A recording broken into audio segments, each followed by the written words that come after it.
martial arts. Disclaimer, do not try this home or elsewhere.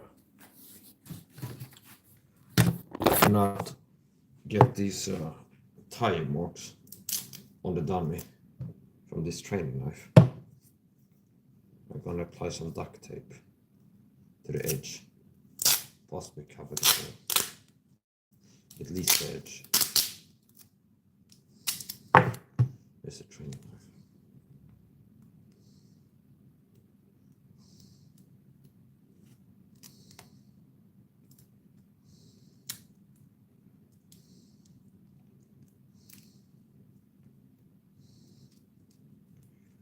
There you go.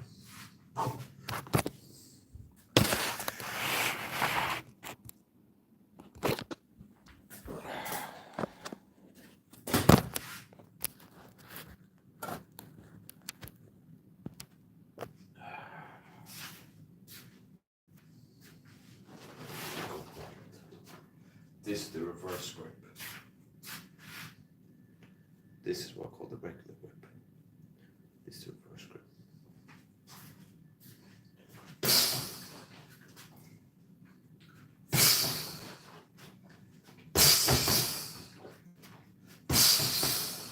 This is a 1-2 combo. Slash stab with the first grip. First slash here, and then a stab to the neck, for example. Slash, follow up with a stab, and the slash can be upstairs, and the stab can be to the liver rib cage. So it's a 1-2 combo, and I practiced this before, so I like the 1-2 combo slash stab combos with this grip.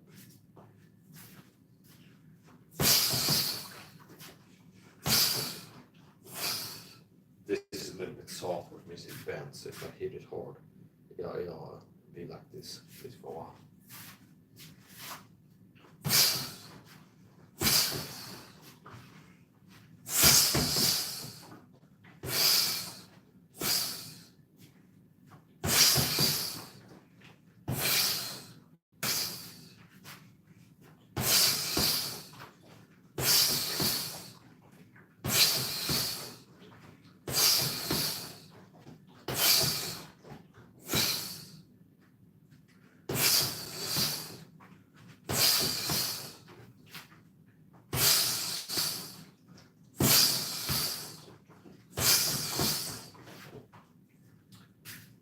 With this attack, slash and then stab, if I aim to make it kind of straight to the side like this, it's harder to hit and you're more likely to miss. So if I go like this, first punch cut I call this, where I'm cutting is if I'm throwing a punch. If you know boxing, you can apply the boxing techniques to knife fighting, where, for example, this technique, see, instead of punching with my knuckle and aiming to connect to your chin with my knuckles, I'm punching to the side of your head and hitting with the blade, see, and you're cutting. So from here, this is a combo. 1 to the neck, for example. Yeah. Slide off. Now I'm here. Return with a stab to the neck. It'll be slash stab 1, 2. See here. 1, 2. There's a 1, 2. Now it's easier to miss and hit behind like this and hit with the forearm if you throw it kind of straight to the side like this. Let's see, more likely for this to happen. Now one of the dagger, one of the best fighting knives is a dagger, where it's sharp on both sides. In a situation like this, for example, if I'm going for a slash stab and up here, if it's a dagger, this knife, type of knife, it's only sharp on the front. If it's a dagger, see, I just cut on the way back, very easy. That's not the advantage of the dagger, that there's more ways you can attack. And for example, if you end up missing with a stab here with the forearm, just pulling, I'm cutting on the way back, see. So anywhere I'm hitting, I'm cutting forward and back. So I can punch here with the blade.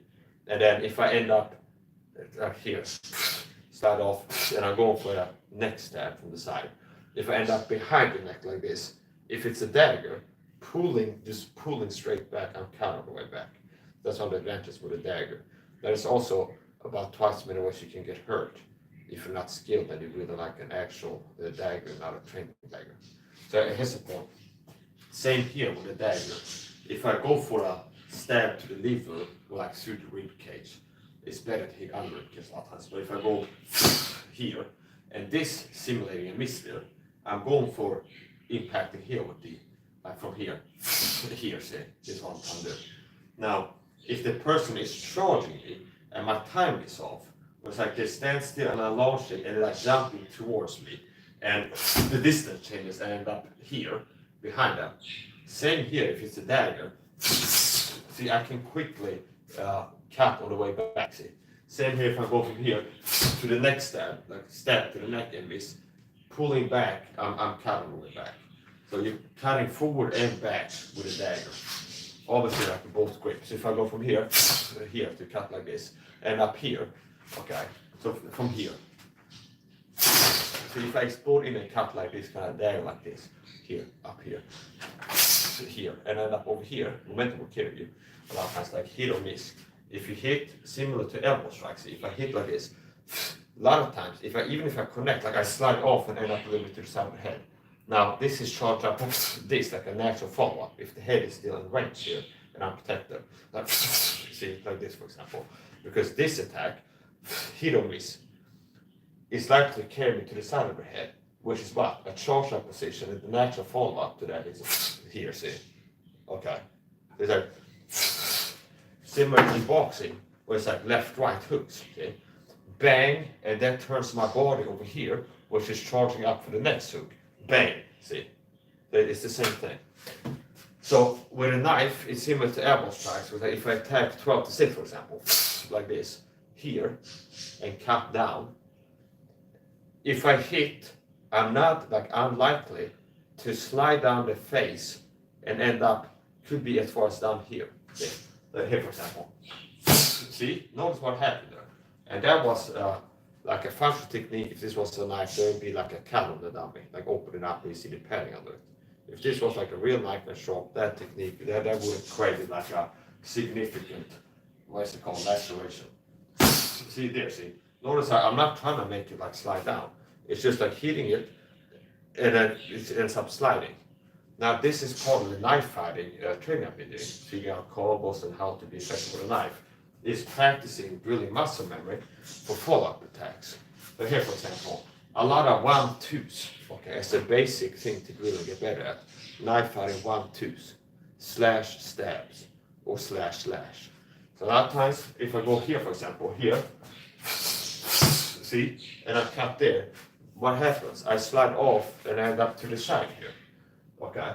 Now, what's the natural follow-up to this? I have acquired this position by my previous attack. Stab to the throat, for example, or from here, it's charged up for stabbing here or wherever, stabbing. So it's a natural energy flow that makes sense. Similar to the elbow strikes, if I go and hit the head and up here, well, returning with the elbow here, this is going to be more powerful because I already purchased this position with the previous attack, and I'm in a charged up position. But similar to this, if you go here, okay, now an actual follow-up is this, okay, or with a hook, where it's bang, and that turns my body, which means hitting with this hook to the liver, is also rotating my body and charging up the next attack. And what is a more like natural, like intuitive attack is from here, see, or up here. So instead of going bang, and then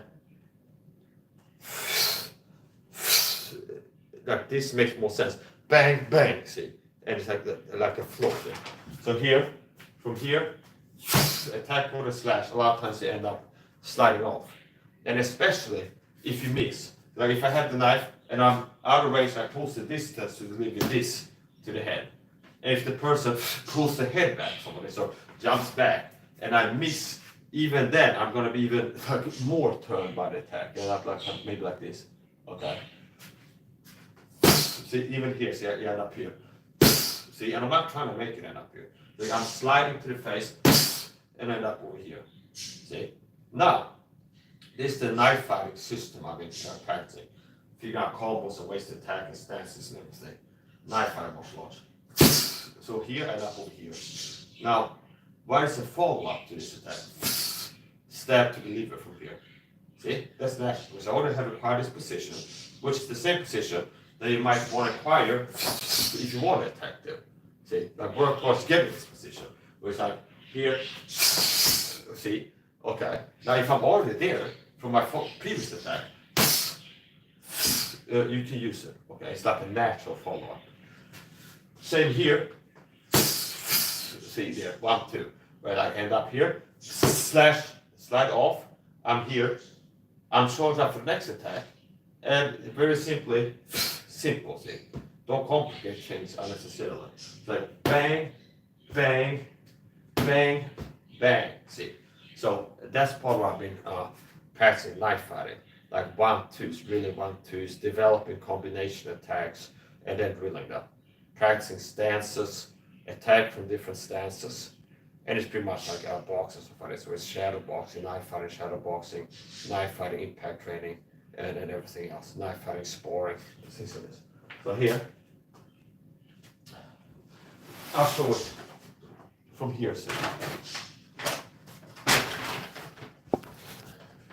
if I have a knife here, this is another thing I can do the neck factor. This is one of the most common ways that people attack others with knife, like an instinctual way. And that's like human instinct. Mike Tyson's quote about like fighting well doesn't come like instinctually to people. You have to train yourself to sort of effective punch and stuff like this. Something to that too. So that's the point. One of the most common ways that people that attack other people with a knife end up attacking them is like grab and stab, aka the soul machine. It's like they grab onto the person, like in the collar or the shirt or the hand behind the back, and they start like spamming this, the same attack. Either like this or a little bit from the side like this. Like grabbing the person and then doing this. Okay, that's one of the most common ways people attack. Now, here's a thing. You don't have to be like, well, if I'm gonna start training, I need to find out people talk about knife fighting, the optimal one before I start training or something like this. It's like, here's a lower bar. Finding a way that's a little bit better than the instinctual way of attack with a knife, and drilling that makes it better knife fighting.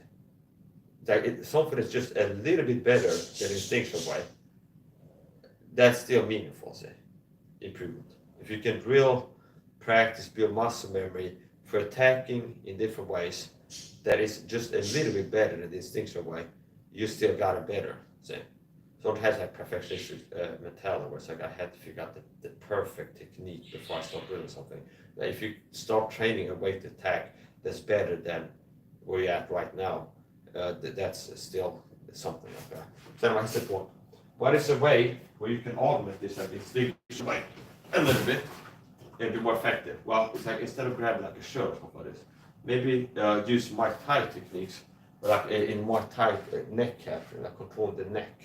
Okay, and like with one hand. So if you practice, get better, like controlling the neck with a hand or something like this, or something else, or maybe like this. If you can get this position here, for example, like a deep, or here, whatever.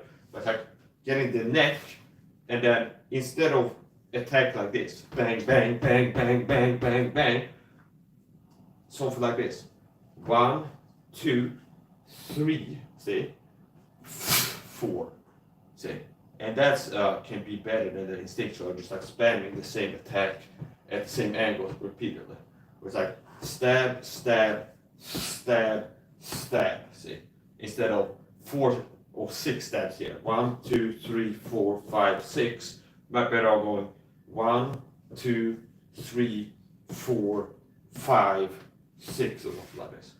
See, and then drilling that. So here's one whip, and here's a reverse whip. This is what I call punch cutting, where it's punching with the knife. See here. See there. And it's like throwing a punch, only instead of trying to connect with the knuckles to the shin, I'm throwing a punch while holding a knife in this grip. Missing on purpose with the knuckles, and punch him with the blade. I call it punch cutting. See here. Oops. Gonna have to get some more tape.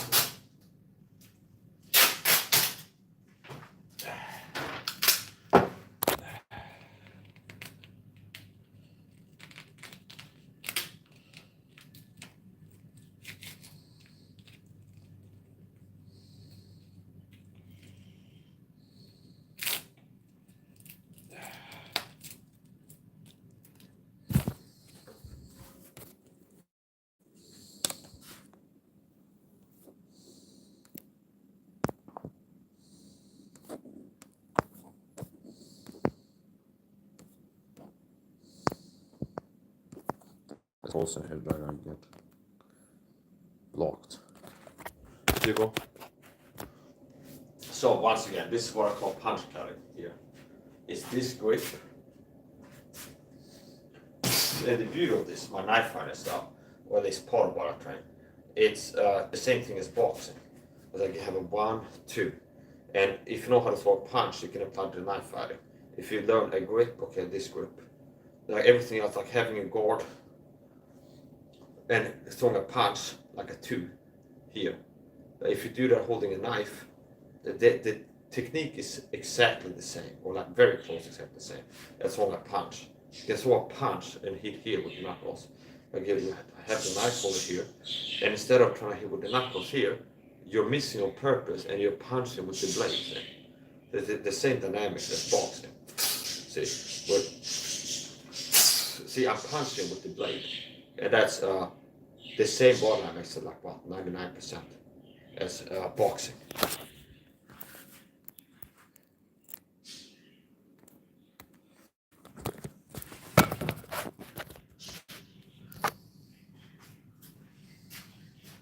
So here,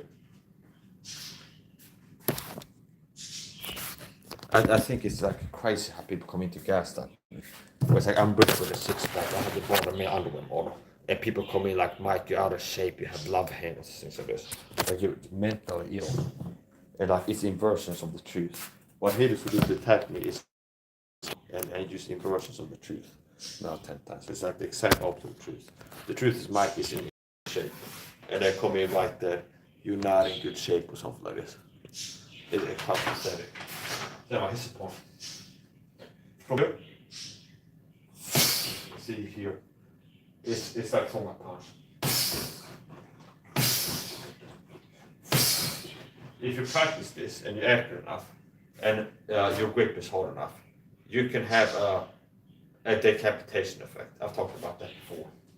But this is one of these things that is like might sound like medical martial arts, like 90s kung fu movies, where it's like you can kill somebody with one attack kind of thing. But actually it makes sense, okay? If a doctor, a surgeon who watches video, he'll agree with me, okay? I mean, if you hold this here, and there's different things, variables that determine if it will be effective or not. Like your grip, okay? Grip strength, okay? How firm you're holding it. Because if you have a bad grip, a loose grip, and I'm generating all this potential penetration force, you could call it. Like if I hit something with a bad, notice how as soon as I connect, all that potential penetration energy, like swinging my arm this fast, has the potential of like cutting deeper into the body if I'm holding a blade, if my grip is right. Now, if I have a bad grip and I'm still like generating force with my limb, like everything else, like I'm generating a lot of force here, but my grip is wrong. I have a bad grip, like a loose grip, for example, and I impact. All of this like potential penetration energy is not being applied into like penetration work, because like as soon as I connect, it starts turning like I lose the knife. See, so a good grip is like an important fundamental and basic of knife fighting. So one of the first things you should practice, okay, like learning the two main grips, like this grip, and then this grip. This grip, some people call it the ice pick stab. I call like this the regular grip here, and this the reverse grip. So this grip with the thumb, especially at the back, is good for stabbing because it gives you more resistance. Meaning, if I have a loose grip here, see it slides down if I push on it. if I have my thumb here and same looseness of fingers, like having my thumb here, just the thumb, see, it gives resistance. So having the thumb here like a backstop gives you a stronger stabbing grip. Okay, like stabbing into wood, if you stab into wood board or something like this, or hit a shoulder board or something like this. If you have the thumb at the back, that can make a big difference. And it's not just keep preventing losing the knife or upon impact, where it's like if you have a loose grip enough, you can lose the knife and cut yourself, and like, oh, it falls down now. But it's also a bad grip, it's like you're losing penetration power. So if you have a firm grip and you're generating force with a good grip, you can penetrate deep into the body. You have the potential of crushing through the ribcage, and if you do connect it with it like in a suboptimal area, like the ribcage, otherwise you'd be hitting under ribcage, what you want to do. Okay, but even if you hit the ribcage with a strong knife and a strong grip and good technique meaning moving fast and like hitting hard, you have all these details right, and you hit the ribcage, you have a potential of breaking through the ribcage. You have the knife go through the ribcage and reach the lung or the heart, or maybe the blood vessels going to and from the heart. So here's the point. The grip, that's a fundamental. Good grip. So it's the regular grip. It's reverse grip. And punch cutting. If you can throw a punch, you can. And I've been teaching this for years. Figure out learning knife fighting martial art myself. I got to program, can teach people how to get better with a knife. I don't care how you feel about it. I can get people that have shown better if I'm with a knife for sure. If they follow my instructions, do the drills, and just take my advice. That's the point.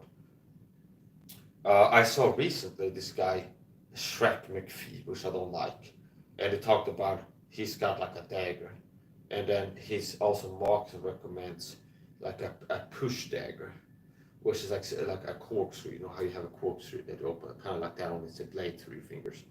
And it's like, yeah, because it's easier for the average person untrained to be effective with it, because it's like very intuitive, or just it's like punching. It's like you're holding a knife and then you're punching and you're stabbing with every punch. It's like simple. So it's like a hook there, I stab there, and it's like same exact body dynamics as someone punches it. One of those, like it's exactly like someone punches. And if you're like someone punches, there's a blade in front of your hand, and it is easy to be effective. And this is being very effective with a knife like this is more like training. Intensive to get the sort of level of skill proficiency. So here's the point. Punch cutting is easier to master, like especially if somebody has trained at any level like boxing or striking, learn how to connect with things with the physics of it. So with this grip, it's easy to be effective. And it's not just about it's easier, it's also very powerful attacking it that way. Like punching with the knife like this. And so often it could cause like a decapitation or near decapitation, reaching to the spinal cord, and they have nerves there. So if you can get in between and sever the nerves, it's like an instant kind of thing can happen. Like if you cut the nerves, what is this? You have two carotid arteries. You have the windpipe here, trachea, whatever it's called. So if you punch cut to the front, you can sever both carotid arteries and the windpipe in one attack. And if it's powerful enough, you can even reach the spine at the back of the neck and possibly get in between the vertebrae where there's nerves or something like this. And I don't know, possibly the nerves are at the far back. You have to get through like the disc cushioning and in between bones and things like this. But basically, it's like this gonna kill you even if it stops at the spine, okay? So here's the point. This is one of these techniques that sound like a kung fu movie where it's like, I gotta teach you a way to attack with a knife where you pull off this one move, you can kill the person. And more likely, it's like there are people that end up dying in a knife attack, been stabbed by 72 times or something like this, okay? But this is a very bad wound that you can deliver. And it's with this, and remember everything else, like a good grip is fundamental, because if I have a bad grip and I connect, and I'm generating force, that if I had a good grip, could reach the spinal cord from the front, cut that deep. If I have a bad grip, as you said, connect, I'm losing all the potential carry. I'm still carrying, but not as deeply, okay? So here's the point. Here, with this, and then here's the same thing. I can even lead with boxing, see, like 1-2. I can even lead with boxing or a palm strike, okay? And it can also be a surprise, where depending on what the situation is. Where it's like, oh, hey, buddy, it's a fist fight. Only not, okay, see. And then it's here, okay? So, See there, and I'm not gonna go the hardest here, okay? See there, okay? See, and then with this is more suited for sparring because it has some flexibility and softness to it. What's better for this type of solo impact training is a more rigid training knife. Like other one is like aluminum ones that are like blunted and they're round and non-sharp and things like this. This is kind of best of both worlds, what do you want to call it. Like you can do sparring with it, and you can do shadow boxing, knife fighting shadow boxing, and you can do some light impact training. You can do it hard, but if I hit with a stab, see what happens to the knife. If I'm practicing combos, like stab once, and I gotta be precise, like hit the eye, for example. Like my point of impact changes, like the aiming point, because it's like, oh, it's 3 inches this way, okay, and there's no tip to stab with anymore, because it's bent, okay. So this is not the best for solo impact training, okay. So anyway, here's the punch technique again. See, and I'm doing it light and slow. So there's different ways you can do it. You can do it the same way as like do a level change. And punch up here, for example. See, and push through the cup. So it's based on punch with the knife. See, here. And with good body dynamics, you can be very effective with that. And like the weakest link is the grip, okay? That's the thing that can kind of make the technique not as effective. If you have bad grip and I connect, I swing in my arm, I have good dynamics, I'm generating force, and I have a loose grip. If I end up sliding to one side, so I don't have both sides, and possibly it's like I lose the knife, okay? So, this, I call this punch cutting. See, and also it's like small punches. It's like small punches. See, I'm punching with the blade. Very simple. If you can find a simple way to do something that is effective, a lot of times it's better to pick the simple way. Okay, then it's like if you figure out like, oh, there's some special grip where you hold it like this or something like this, and I feel like I can control it better this way or something like this. It's like that's more complicated. And the other side, it's like simplicity can be good. And here, notice how Muay Thai too translates to knife fighting with reverse grip. It's like elbow strikes. I can throw elbow strikes and deliver elbow strikes that hit hard. I can close the distance, quickly hit with an elbow strike. And notice with reverse grip, it's about what, 80-95% the same body dynamics as an elbow strike. Most of the distance changes. If the person is here, then I hit with the elbow here. Do it like this. Okay, here. See, if this is elbow strike, okay, that's hurting him if I connect that. See, if I have this knife, it's pretty much the same technique. Only the distance is changing. See, it's the same. It's pretty much the same technique. It's mostly changing the distance. Okay, so instead of this, and I just cut him there like accidental, I'm trying to. So throwing elbow strikes while holding a knife with this grip, you end up cutting with the knife to the face. See, because I hear, see, notice I can hit with the knife there, and it's kind of like, oh, it's like, oh, see, but instead of this, an elbow strike, or here, if I have this knife here, see, notice how that's an elbow strike, only with different distance. But like instead of going here, it's here, see. So it's like 90% or something. Very close to like the same body dynamics as elbow strikes with this. And the same angles work, see. It's like here, see, only it's the knife and not here. Here, this angle works too. See, what about this elbow strike? Yeah, that works too. Here, see, and it's as if I'm throwing an elbow strike, but I'm holding a knife and end up cutting. See, so it's like, see here, instead of that. So if you can throw elbow strikes, you can apply the elbow strike techniques to knife fighting, and it can be effective.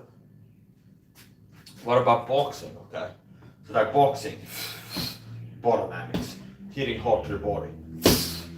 If you hold a knife here, the difference is it's a hammer fist while holding a knife. See, so instead of hooking to the body here, it's hammer fisted to the body holding a knife. And it's still very similar to boxing body dynamics. It's like attacking to this area with this limb, effectively like hitting hard.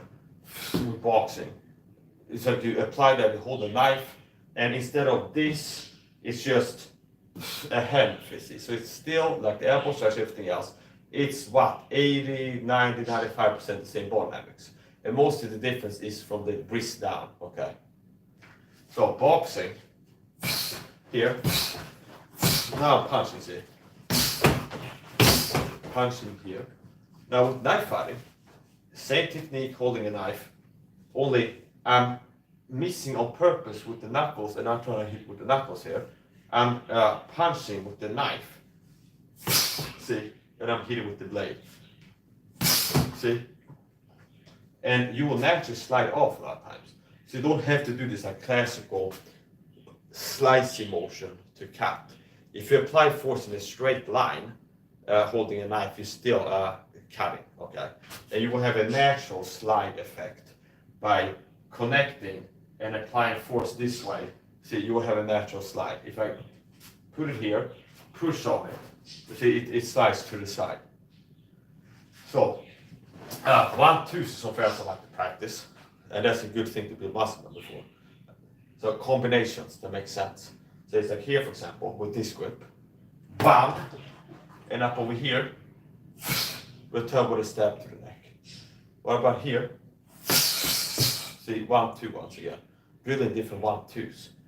Where it's like you're attacking with a slash, you go to the side, return with a stab.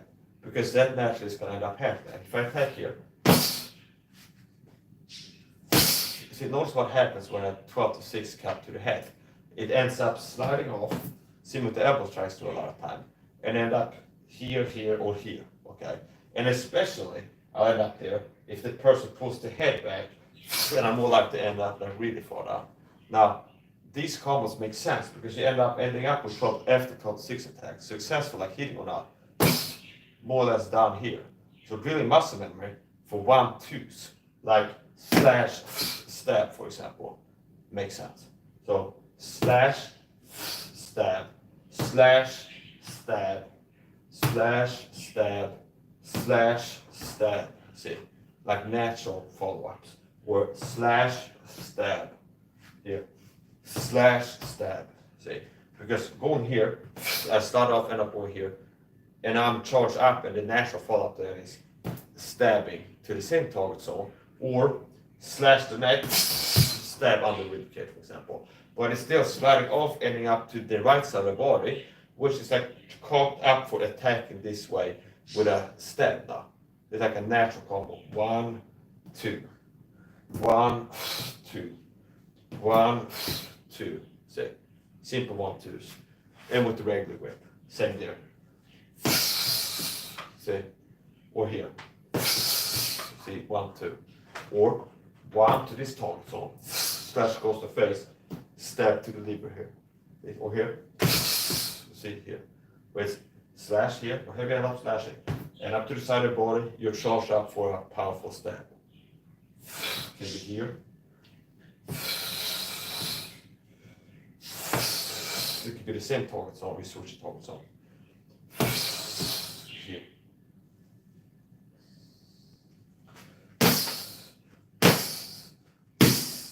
Here's another combo like the real X, okay, or X period, where it's slash, slash, stab.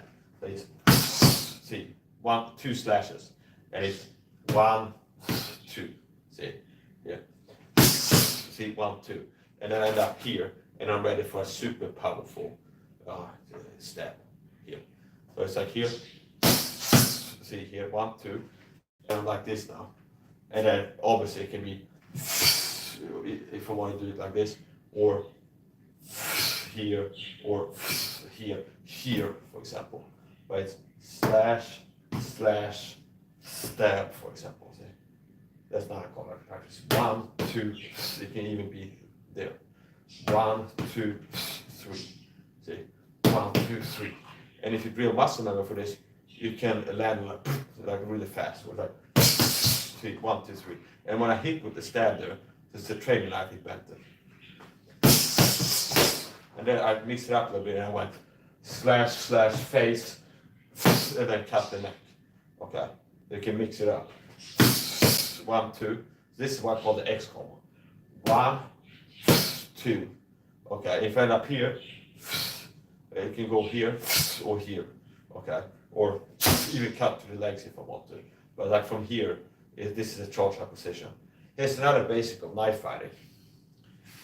Another instinctual way that people end up using a knife a lot of times. It's like they, not too unusual. It's like they pull a knife. Let's say it's a woman that has a knife for self-defense in the person, but she's walking in the garage and some guys coming at her. She pulls up. She might end up like holding it out like this and it's like, hey, leave it on top of this, and extending it far from the body.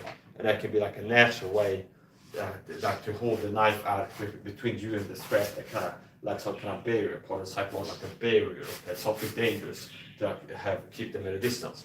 Now, if you have it far out, extreme or not, you're easy to disarm. There's disadvantage to that. So, if you watch my sport videos, sport by mom or doing training, a lot of times I have the hip guard I call, where I return to the hip, or have it this simple. The basic is this: keeping the knife close to the body. Okay. If it's far out here, why is this bad? If it's here, it should be I'm on the way to stab into your body. Okay, it went from here and it ends up being here like a freeze frame. If you look at the video, it's here because it's coming from here to over here, and it's here in motion. Okay, so it shouldn't be like hanging out here far from the body. Why? Because see, if you stand in front of me like that, hold a knife like this, and it's like I'm okay, and then kick to the wrist and the knife has out in hand. See, very quickly, or from the side or something like this. Another thing, if somebody's holding a knife here, is if somebody's fast and it's like I'm coming after this and you've got a knife, and I do this, you're easy to disarm in a variety of ways. Like by untrained people, like here's the arm, get it out of the way, okay, in some way, or more refined, like people that had better like axing and better attack with the feet. If I have the knife here, like this, and then somebody's like, and I just kick, okay, it's not simple, like kick to the wrist over here, or from the side, it can disarm, like you can hit and I lose the knife, okay? Or if I don't lose the knife, which would a lot of times to get a good kick, it's like you like to lose the knife, but you might get out of position and now the person can do something, okay? And it's like it's hard for you to attack now. So if you have it out here, you're easy to disarm in different ways, like this, for example, see here, where you sweep it like a power, you can get you out of position. If I hold it here and then somebody goes like this, see, and it gets me like this and possibly this knife too, and it's like now they can do what they want to do. So if you have the knife, you want to retain the knife typically, and you're not looking to lose it, okay?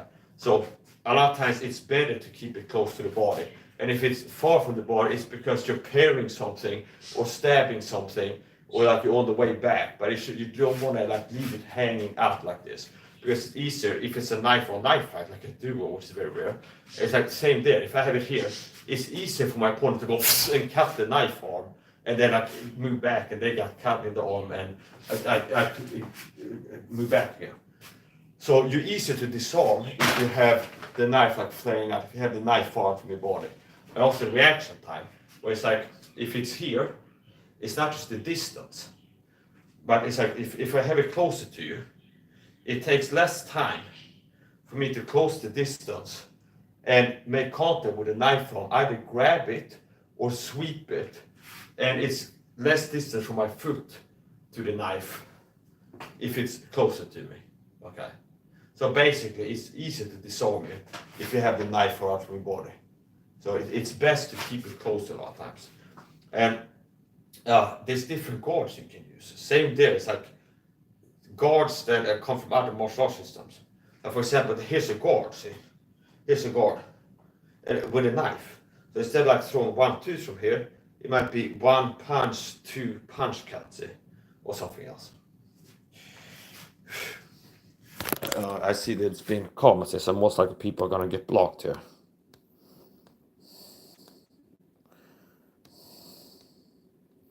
Yeah, this troll's going to get blocked.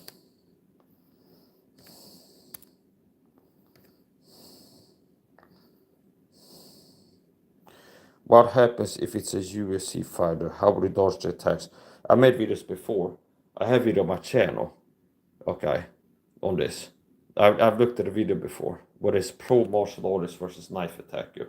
I think the video is called Pro Martial Artist Locked with Knife Attacker.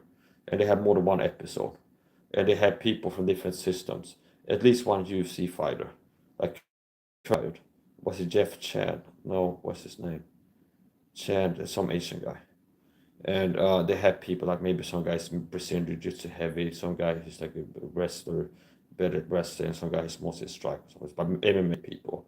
And they had a guy sparring with them there. So I don't know what you're doing. Oh, you shouldn't play with knives, you're gonna get blocked. Okay, this is a training knife.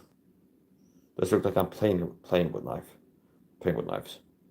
Most likely a guy who plays with himself, who unlike me has a gun to probably stop watching internet porn live streams, where they have like these live streams that most guys watch, where it's like a aquarium or restaurant, and they have a live stream set up, and they film the aquarium, there's like prawns in there, tickling myself at the same time. I don't do that type of stuff.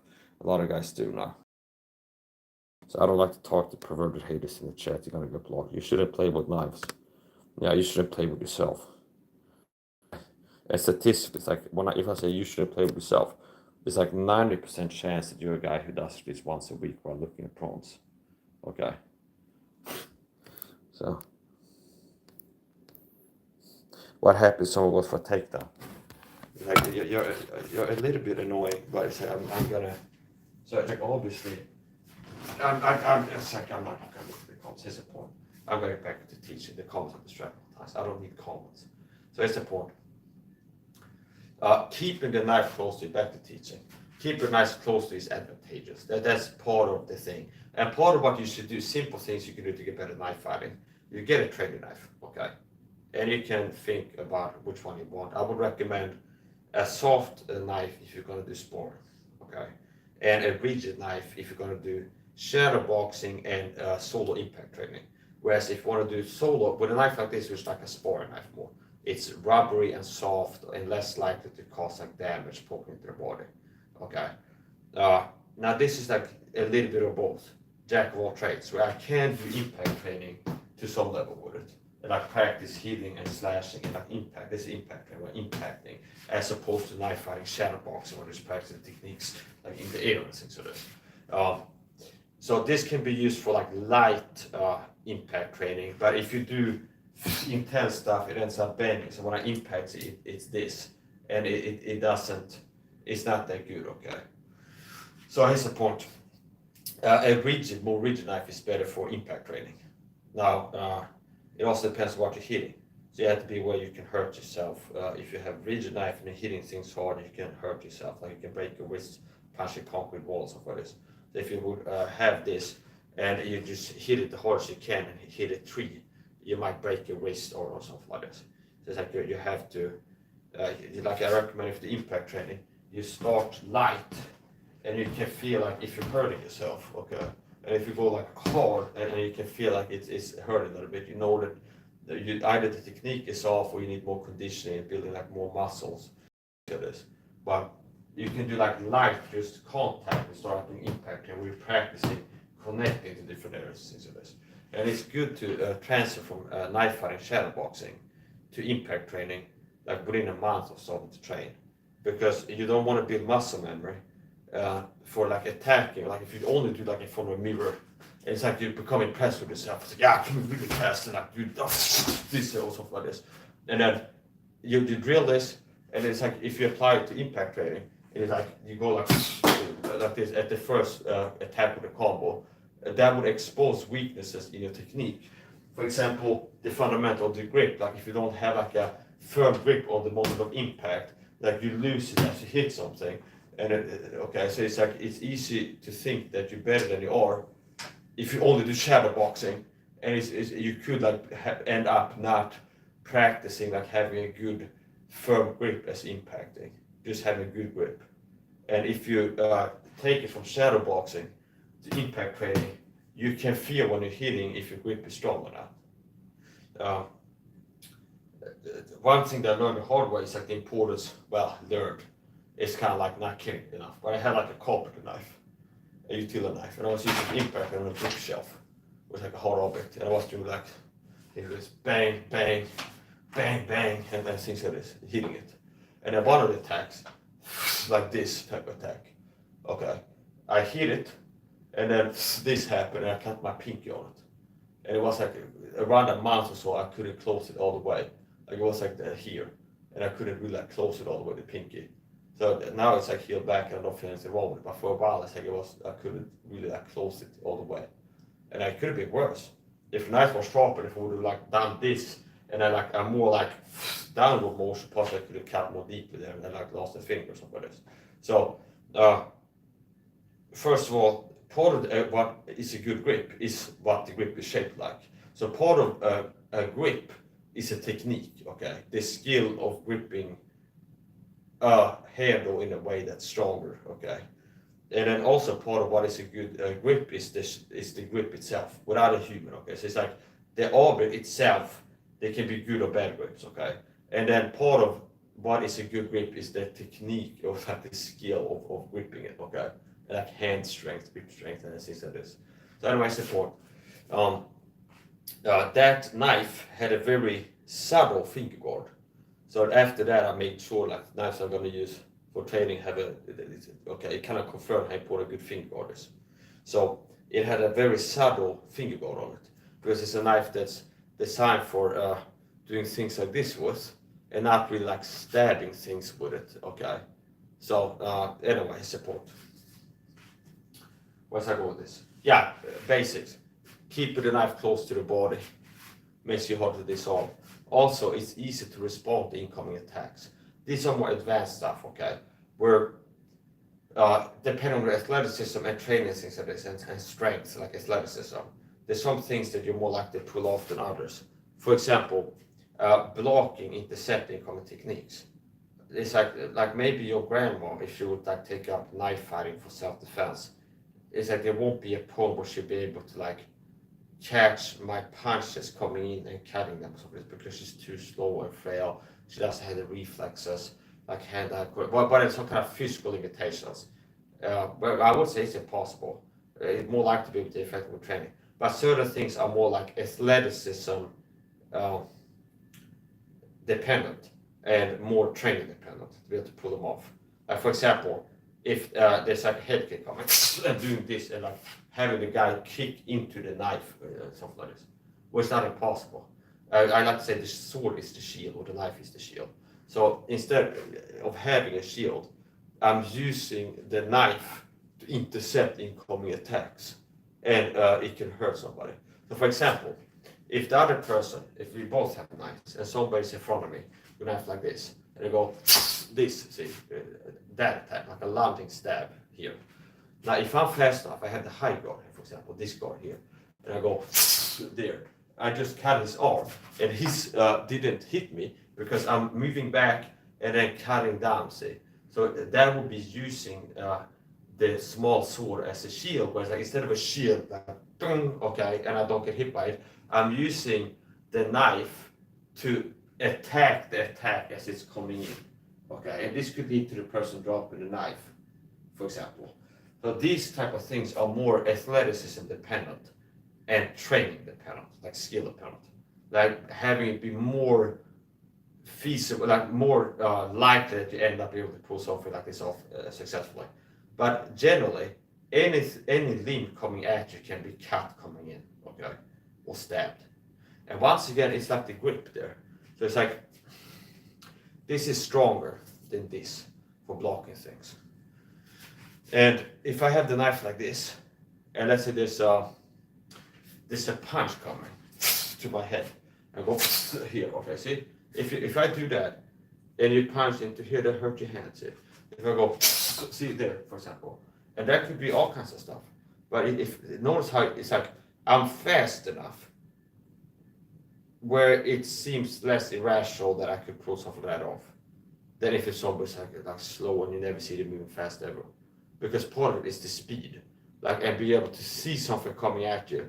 Like if somebody's like this, and then this starts happening, and you go like here. It's like how fast are you?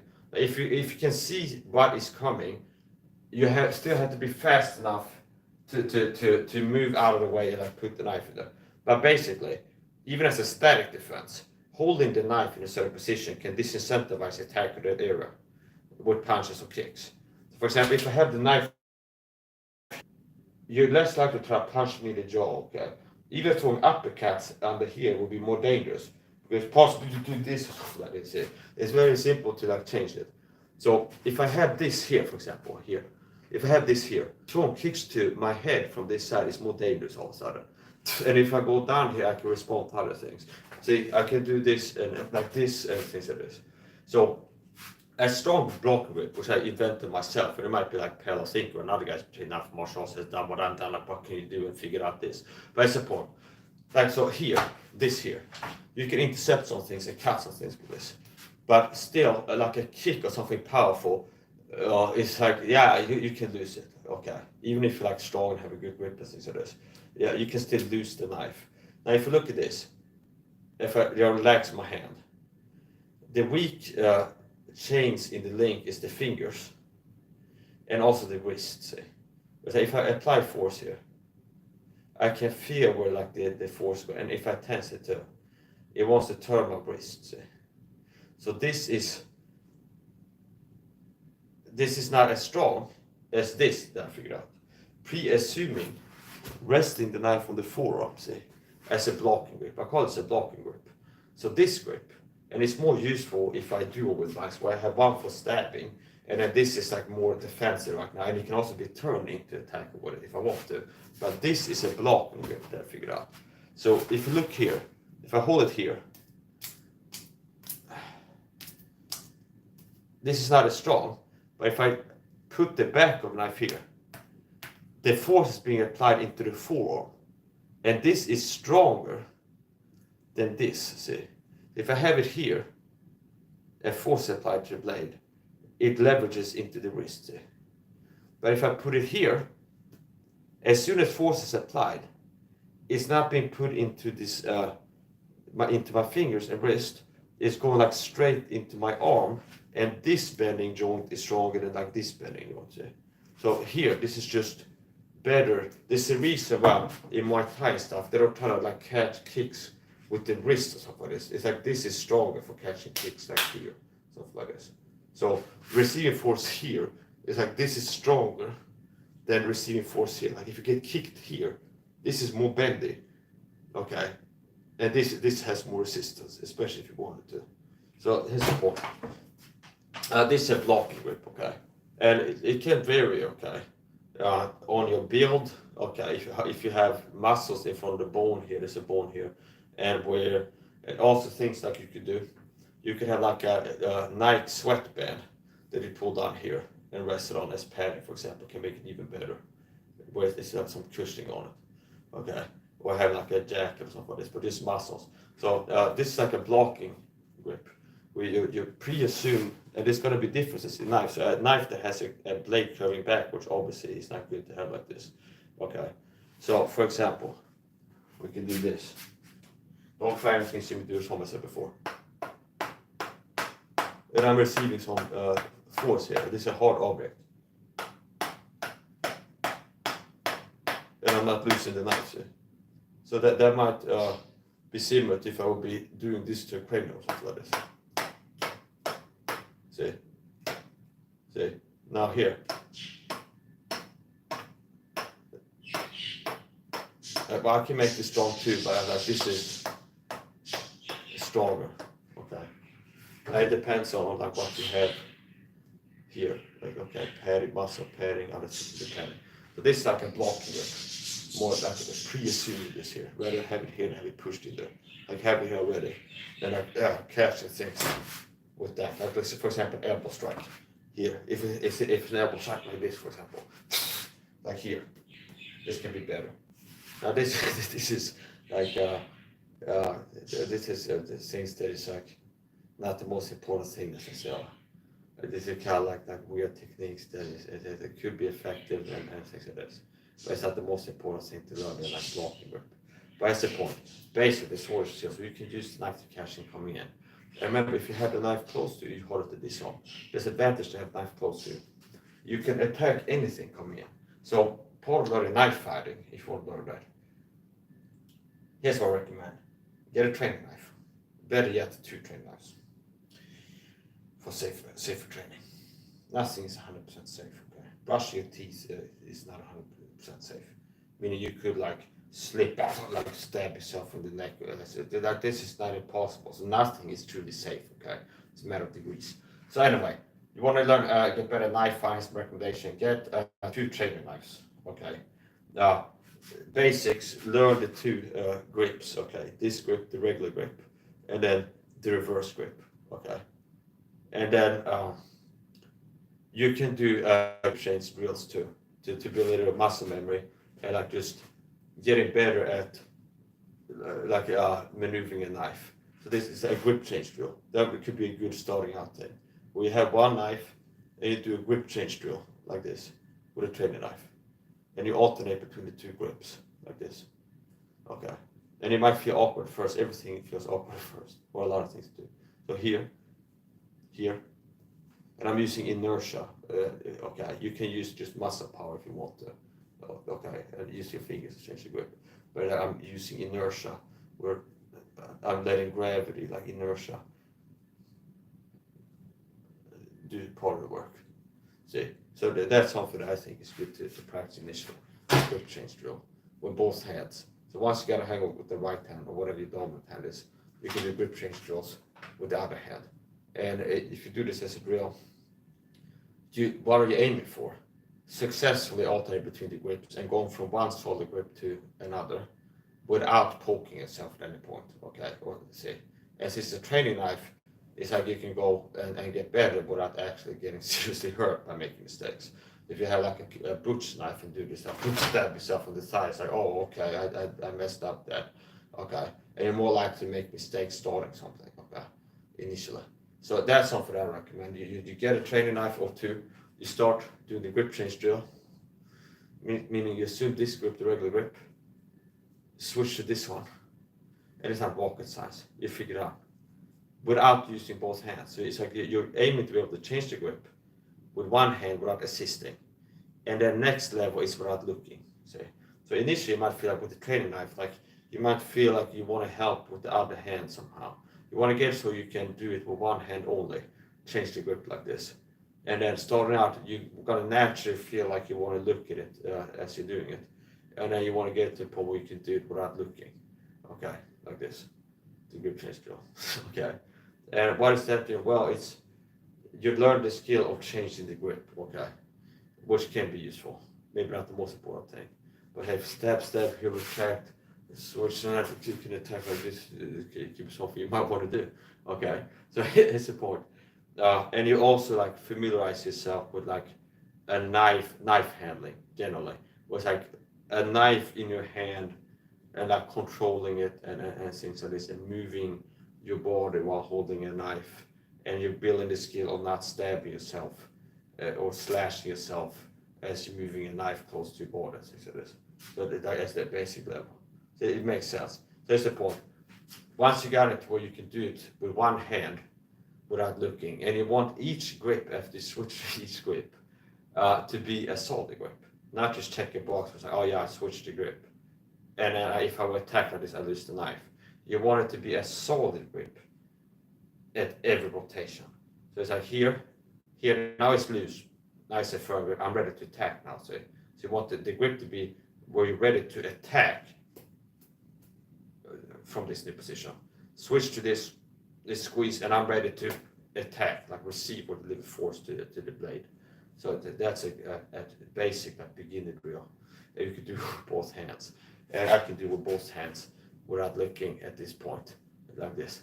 Okay, that's not the most important thing, but it's something that you can do, okay, for fun and training. As an initial drill. And you're learning the grips, okay? It becomes easy to like, get a grip, and if you have a knife like so, you build the skill too. Here's part of it when I practice deployment from covert carry, like have a knife here. Sometimes it happens where you pull it and you have a you have not a good grip. See, it's like deployment, pull the shirt, get the handle, pull it out, and sometimes ends up that you don't have a good grip really as you're coming out, which now becomes you have muscle memory from going from a bad grip to acquiring a proper regular grip and you're ready to attack. See, so they actually translate that too. But like sometimes like you end up pulling it and it might be like this, for example. Okay, now I'd rather have it like this if I'm gonna deliver a stab to you. So that it can actually translate to things like this. Like you end up pulling a knife, you don't have a good grip right now, ready to attack. So you're getting better on getting a good grip like this. It could be like you have a knife, you get a good grip and you're ready to attack. It makes sense. There's the point. After that, okay, learn the 2 grips, doing some drills of both grips. You can start doing knife fighting. No, shadow box comes later. Learn different stances. You can start working with acquiring a certain stance. And just like you don't have to be too rigid. Rigidity is death. So just have a stance, like assume a position. And you should be able to sense which is a better position than another one, what makes sense. There's like, here's a position, for example. Here's another position. You can call it a guard or a stance. Here's another guard or a stance. Here's another one, see? Okay. And you can just practice, assume different positions. And let's pick one initially. So it's like, okay, just this, for example, here, okay? And then you have this position, and now you practice attacking this position. Maybe just in one way, with like one, okay, that's one attack you can do from here. Let's see here, like a diagonal attack could be here or somewhere else. And like retracting. And then you learn one technique, like attacking, and you can drill this. Then after you get the hang of it and you feel like you're pretty good at like attacking this, once you've shadow boxing, you can apply it to impact training, okay? And then you assume a position that you can practice attack a different way from here, like this, for example, see? And then after you've done it a few times, shadow boxing from here, see here, in shadow boxing, now you can apply that to impact training, for example, see? And you keep doing things like this. So anyway, basic thing, if you have a knife, you want to have close to your body, you hold it to disarm. Also, you're ready to counter things that suddenly are close to you. See? So if my knife is here, it's like it's more distance things like this, but if I'm here, I'm ready to, somebody asks about resting, I've made videos talk about that before. You can counter anything coming in. If somebody says striker, you throw a punch, I can cut your punch as this coming in. If you throw a push kick or a tee, I can cut that coming in too. See, from this guard, for example. If I'm here, I do this. Whatever was moving towards me straight is getting cut if my time is right.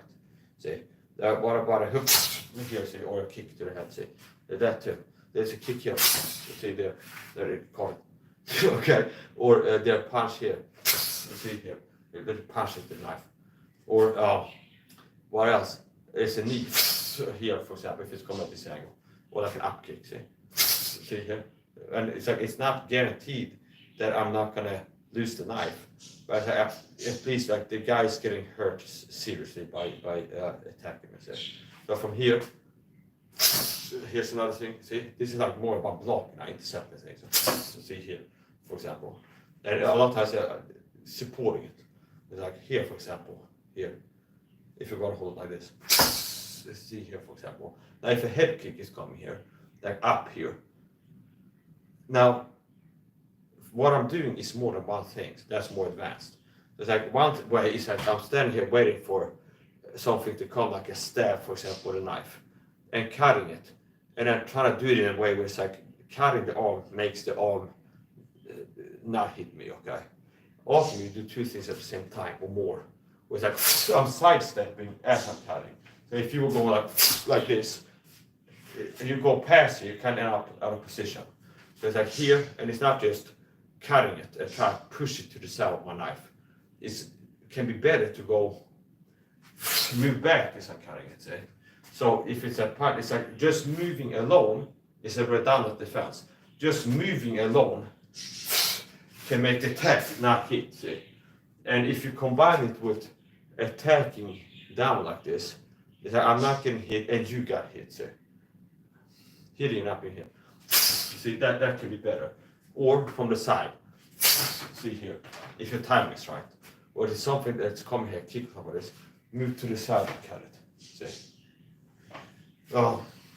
wrestling, obviously you can stab and slash as are coming into you, like limbs, okay, whatever, necks. If there's somebody shooting on you, I can stab down like this. If you're like going down low like this, if you're here, and I have this hip guard, you see the stabbing things coming in. It is very dangerous. Like you moving within my reach is very dangerous. Understand? Whatever limb you're moving into reach, it's not without risks. So it's like if it's trying to shoot a takedown on me, especially easier double attacks with this weapon. It's like this. See here, for example, that or here. See like where it's a bigger angle I'm covering with my attack. If there's gonna be a head coming towards me, like arms and stuff like this. If I'm attacking like this, it's dangerous the whole angle. So there's less precision required. But if the body's moving towards me, go like this, it's more likely something will get hit if you're moving your body towards me. So always from here to another thing, like a teep or a push kick. Here. See here. See? If it's something coming here, and I have a high guard especially here, and I do this. Now, this is harder to hit with a stab and something kind of small like the end part, the ankle here, or like a leg. Like hitting this and something that's moving is harder to do, like with a downward stab, to hit a leg, okay, and poke it as it's coming in. You're more likely to hit it with an attack like this. Here, for example, see there. It's easier to hit like this or more straight down like this, for example. See here, where it becomes like straight kind of beginning, but it carries over here. So to cut things coming where it's there, for example, if the time is right. If the time is not right and I'm missing, set up over here, well, I'm still ready to attack from here. See, from here, here, here, here, and all kinds of stuff. So here, see, this is the 1-2 combos I'm talking about. We end up out of position. You should be able to be dangerous from pretty much any position. If you end up over here, I've been here before and practiced attacking from here, and it's not the first time I've ended up in a knife fight. Like I've assumed this position before, and like, okay, what if I end up like this or choose to be like this? Well, what can I do from here? Well, I can attack like this. But I've done it like at least once, attack from here, like position I end up in. Like for example here, if I go to slash it here, and you pull that back ahead, I slide off and up here, for example. I practiced going from here, at least generally, to your neck before, like here and here, or to deliver. Like see there, for example, here, and that's more to the front. Where it's slash, miss, I'm out of position, but not really, and I can go here or here, for example, or from here. See, I can reverse it. Now, here's the thing with a dagger, like I talked about before. Why a dagger has some advantages. With a dagger, it's dangerous every way. So if I punch guy here, if I aim to hit him here, and I do hit, slide off and up here. Now, if it's a dagger, there's more way I can attack backwards simpler. Or just go like here, and pull straight back. If I go from here to stab him in the neck and miss, just pull him back, that's a dagger, it's sharp on both sides, so it's easier to attack from every position quickly. Whereas, like if I want to attack from here, with this knife, I have to like roll it and change the grip to be able to attack like that. Okay. If it's now here's the thing too, if I have this grip with the edge towards me, and I go stab here, it's more likely something I'm trying to make it a stab becomes like a slash, because I can hit with the inside of the blade. I try to poke it, but still it's like I'm missing it. I'm still cutting. So one advantage of a dagger is it's sharp both sides. If I go slash, slash, and then now there's an arm here, just pull my arm up, I'm cutting there too. Or if I go for a stab here, here, and up behind, just pulling back, I can cut. But always in wrestling, it's like anything coming at you, if the ball is within range, I can attack it. If the ball is in range, I can slash, I can stab it, and things like this. So if there's a level here, it's like common sense. If somebody's like shooting on it, and there's a head there, or just a body, like somebody's moving in towards it somehow, and I go here, see. It's like I can slash, like if there's a head here, like I can cut the body. Okay, so if I had this cord here, and somebody's moved towards me, I'm going to take down. If the body is here, I can reach my own body. So basically, if another body is within range, you can attack it. And there's certain things that make a difference in how effective you can be, like how fast you are, for example, and also how effective you can be not being hit. It depends on how fast you are. So from here, for example, here's the thing you can do. When I'm doing a level change, and then stab at the same time, and you can be hitting anywhere, and it's a bad day. So right back to the point. Slash, slash, slash. Notice how it slides off, and then practicing attack from here to here. Just see, really 1-2 combos. 1-2. And it can be 1-2 as well. But here, 1-2, that's not a 1-2, see. And it's naturally falling up because it's here. I'm charged up for attacks downward now. And it can be here, it can be here, it can be here, but it's still downwards. So it's like up, down, or left, right, generally. You don't have to be the same angle. But a lot of times, starting to practice 1-2s, keep like the same angle, possibly it's easier for you. Like, what is it, 3-9, followed by 9-3 stab to the same target zone. And 3-9 at this target zone, followed by 9-3 stab to the same target zone. And then maybe here, 6-12 slash, followed by 12-6 stab. And then you can start mixing it up a little bit after a while and go slash to this target zone and have the stab be to the liver, for example. Or slash to the neck, stab to the side, or something like this. So there's many ways you can practice.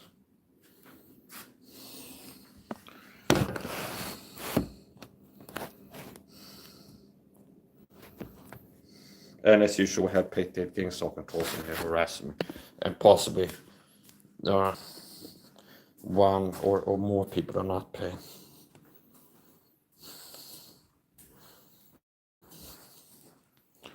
I'm checking the comments. I have been checking the comments.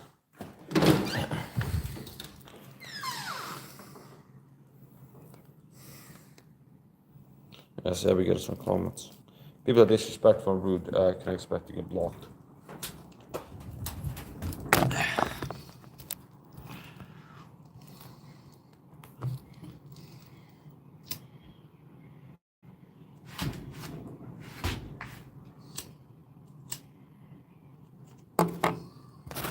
This is a little bit of a calculated risk for me to be out on the balcony. Rather sure of, because one of the risks with the program is being hit with a dart gun, like a CIA heart attack gun, dart gun, like a poison and give you health problems. I've been hit with that before. Either like specifically that type of device or something similar.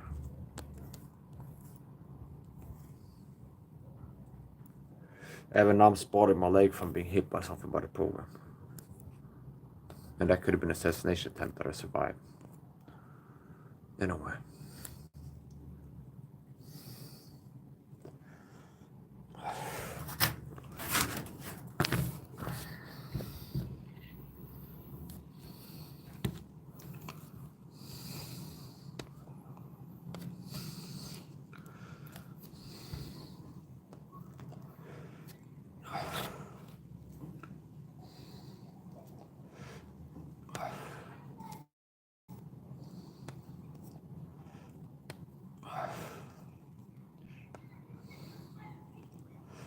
Yeah, we're gonna have some haters in there. A lot of times that's what stands out, and I look at the hater comments. Okay, that's also human psychology, as you know. Part of human psychology is you're naturally inclined to pay more attention to negative comments than positive ones. Meaning, if a YouTuber goes check YouTube Studio and like 100 new comments, and there's like this this one that's negative, it's most likely that you'll be like naturally drawn to paying attention to the negative one. That's human psychology.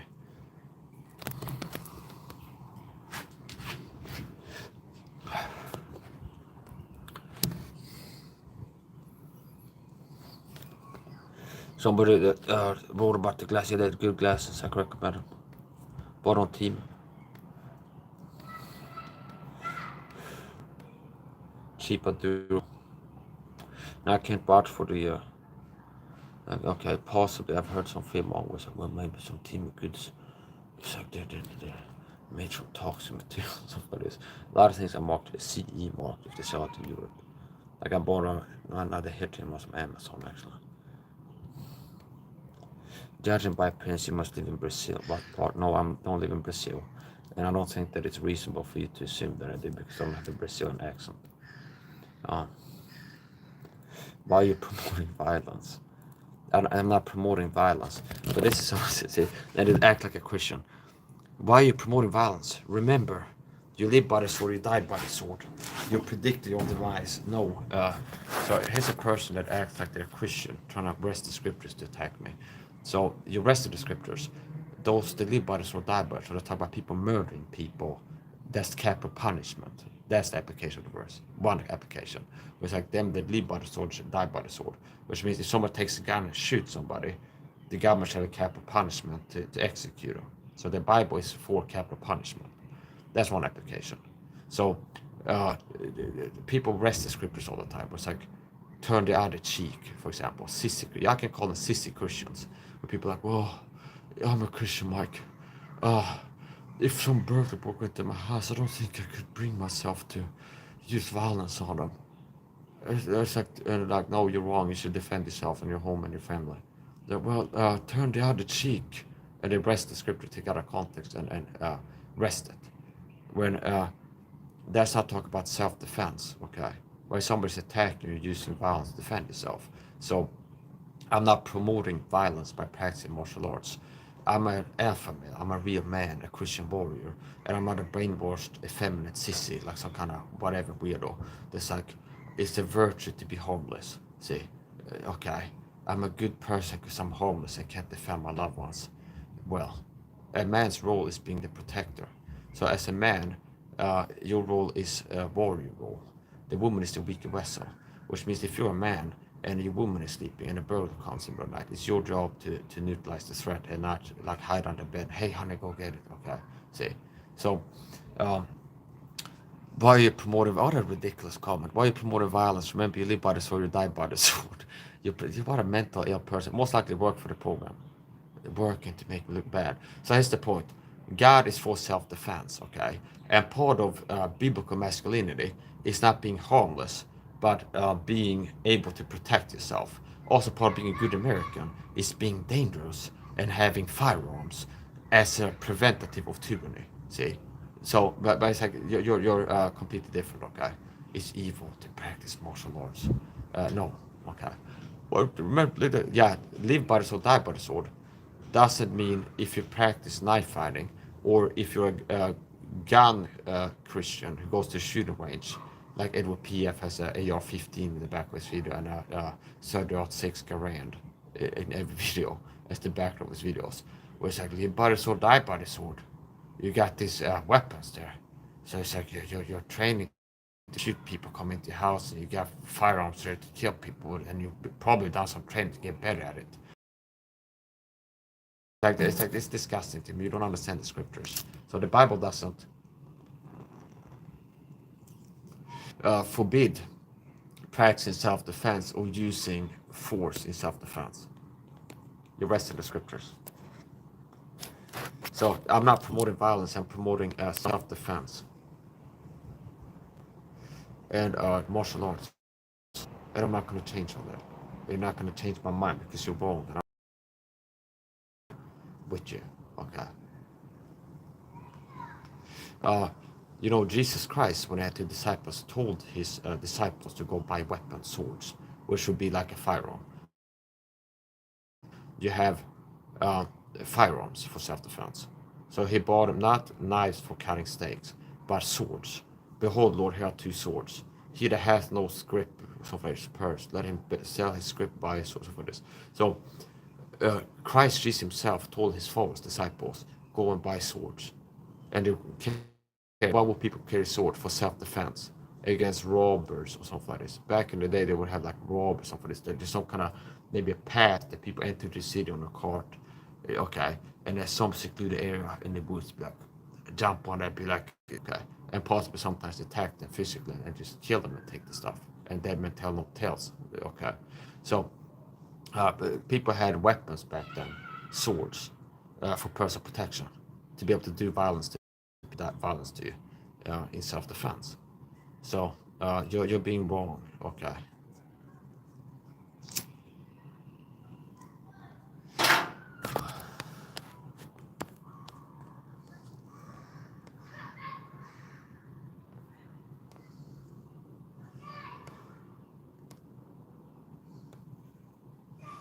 I don't know who this Lucas is.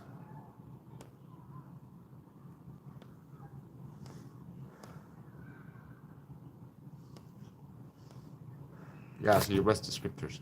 The Bible says that those rest the scriptures do that to their own destruction, as they do the other scriptures to their own destruction, something like this. So, rest of the scriptures causes harm to yourself. It's not good for you. In the Bible, there's some things which are hard to be understood, which the unlearned, unstable rest. There's something like this. So the Bible talks about the people rest the scriptures, and it's not the wise and knowledgeable. It's the people are unstable and ignorant.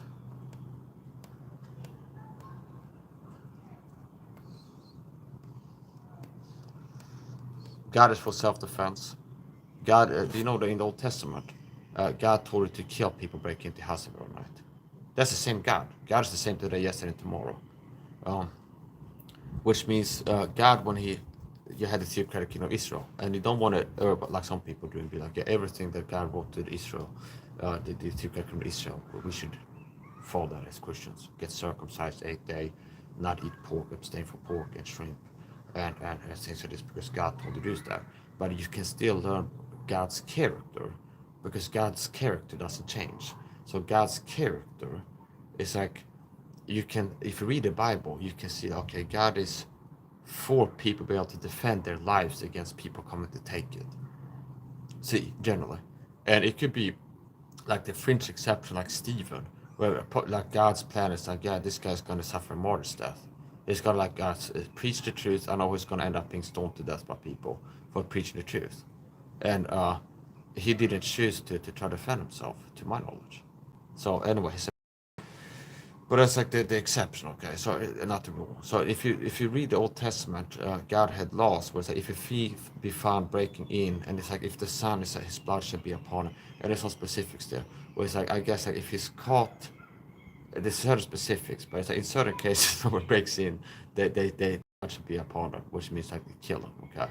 So God is for self-defense, and he's the same yesterday, today, and tomorrow. He also told his disciples Jesus Christ.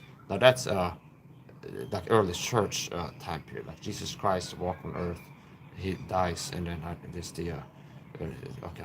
So Jesus Christ told his disciples, followers, okay, go and buy swords, and one of them, who was it? The temple priest or something, some guy that came to get Jesus. One of Jesus' followers, he had told them to buy swords, and then the temple security guards or whatever, like some kind of men of violence. They get brought there to and Judas has betrayed his location and betrayed him with a kiss to show the people here to get Jesus, who Jesus is. Okay, like PID, partial identification. Be like, go and like kiss the guy who is Jesus, and then goes and kisses Jesus. I betrayed the Son of Man with a kiss, et tu brute, type of thing. So here, even you, my brothers. So that's the point. Similar there, see, where Caesar died a similar way, where he was he was betrayed by people close to him, and supposedly his last was like, even you, my brothers, sort of like this, as he was being stabbed to death. Okay, so and Roman senators possibly. What is the point? So Jesus told his disciples swords, and they brought 2 swords. So that's enough. Okay, it is sufficient swords. Okay. Later on, they come to get Jesus. Okay. Security guards of some sort, like people. And Jesus said, "Why do you come out against thieves with like staves and stuff?" So he's like, yeah, why are you coming out as against a thief? Okay, which means possibly if there's somebody's like a burglar, and so like, hey, it's a burglar. These guys come with sticks and like hit the guy, like get him and be like haul him off to jail or something like this. Okay, So they come out to Jesus Christ like that with like sticks. They're armed and have numerical support, but most likely 3-1, I would guess, or more. So they show up there. They got sticks and things like this that they used to beat criminals with. Okay. So, and Jesus is there, and his disciples are there, and one of his disciples drew a sword and cut one of these people come to get Jesus, and he cut off his ear, and Jesus put his hand on his ear, and they put it up in the sheath. So he told him to resheath his sword, and they put his hand on the guy who had his ear cut off, and it healed it, cut off or like damaged at least, and it healed it. So, and they that live by the sword die by the sword, which is what Jesus said that. Then they live by the sword should die by the sword, in response to somebody trying to murder another person. See, and literally in that culture, if he would have killed the guy, he would get the capital punishment. See, most likely, meaning literally, then they kill by sword, like live by the sword, die by the sword, meaning using a weapon to kill people. Okay, commit murder with a weapon, you get the capital punishment. So that's the application. So if he would have killed the guy, most likely the disciple would have been arrested and then crucified or something like this and put to death. It's like this man, the murderer. So what is the point? It's kind of, I guess it might be similar to like if a cop pull you over and you like step out of the vehicle and you pull a gun and shoot the cop, okay? And if he dies, you might get a capital punishment if happens in some state. So, say this.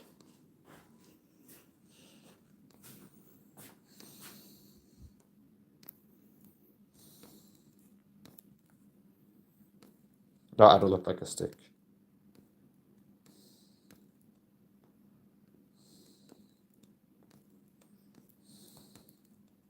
The word might be supported.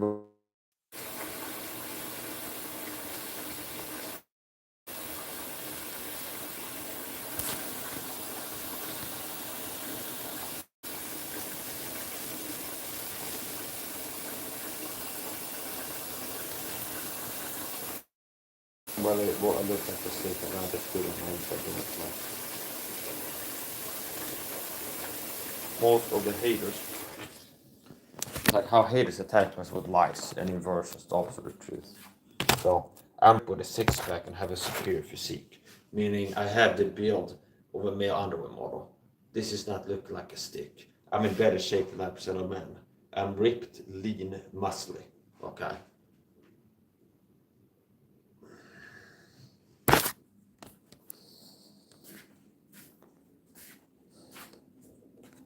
Yeah, I'm gonna finish up. I'm done here. Talk about knife fight.